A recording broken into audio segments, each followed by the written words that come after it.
NK나우 김가영입니다. 지난달 말 막대한 수해를 입은 함경북도 지역에 김정은이 군인과 돌격대를 대거 투입해 복구 작업을 지시했다는 소식 전해드렸는데요.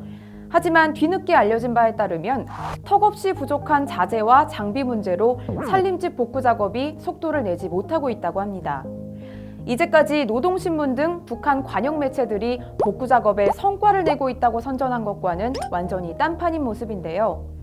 데일리 NK가 입수한 함경북도 온성군 노동자구의 사진을 보면 주요 건설 자재인 시멘트나 벽돌 등은 보이지 않고 피해 복구를 독려하는 30여 기의 빨강색 선전 포스터 깃발만 눈에 띕니다.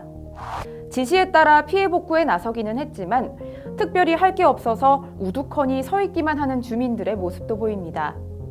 함경북도 청진시 청암구역도 사정은 마찬가지입니다. 복구 작업에 나선 주민들은 삽과 곡괭이로 땅이나 파고 있고 기껏해야 화물차 한 대와 주변 농장에서 동원된 것으로 보이는 트랙터가 전부입니다.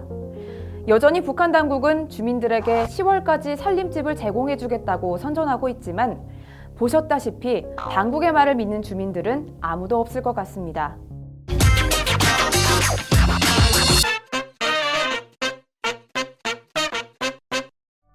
김정은이 전당, 전군, 전국적으로 10월까지 수해 복구를 완료하라고 지시함에 따라 중국 내 북한 회사들에게도 상당량의 구호 물자가 할당됐다고 합니다. 이에 따라 중국 카이샨둔에서 매일같이 온성군 삼봉 노동자구 쪽으로 물품을 실은 차량들이 들어가고 있다는데요. 때마침 핵미사일 개발에 전용될 수 있는 물질을 북한에 수출했다는 혐의로 중국 랴오닝 쿵샹그룹이 중국 당국의 수사를 받고 있지만 그럼에도 불구하고 북중 접경 지역에선 여전히 활발한 북중 무역이 진행되고 있는 겁니다. 소식통에 따르면 구호물자를 확보해오라는 지시를 받은 북한 기업소 지배인들은 요즘 평소 친분이 있던 중국인과 조선족 등을 찾아다니며 할당량을 채우는 데 혈안이 돼 있다고 합니다. 식량과 이불, 의약품, 천막, 일회용품, 신발 등 소위 사람이 쓰는 물건은 다 달라는 식의 요청이 계속된다고 하는데요. 핵 개발에 막대한 비용을 탕진해놓고 구호물자는 중국에게 달라는 북한.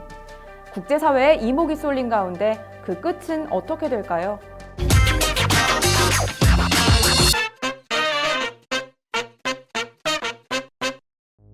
한국에선 부정청탁 및 금품수수 금지법, 이른바 김영란법이 지난달 28일부터 본격 시행됐죠. 청렴사회의 기틀을 만들어야 한다는 발상에서 나온 법안인데 그렇다면 뇌물공화국이라 불려온 북한의 부정부패 수준은 어느 정도일까요? 북한은 국제투명성기구의 부패인식지수 평가에서 5년 연속 최하위를 기록하고 있습니다.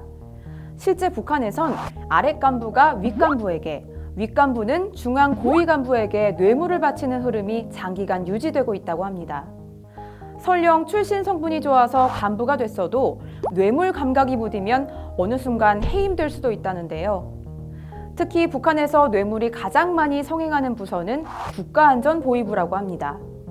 불법적인 움직임을 감시하고 통제해야 할 기관들이 오히려 부정부패를 조장하고 있는 건데요. 특히 공포정치에 집착하는 김정은이 최근 각종 방치민이 지신이 하는 것들을 자주 하달하다 보니까 법을 집행하는 검사들이 되레 뇌물을 고이면 봐주겠다는 식으로 뒷주머니를 챙긴다고 합니다. 김정은은 뇌물공화국이라는 오명을 씹고 싶지 않을까요? 통치자금을 벌어들이기 위해서 오히려 부정부패를 조장하고 있는 사람에게 너무 큰 기대인가 싶습니다. 지금까지 NK나우 김가영이었습니다.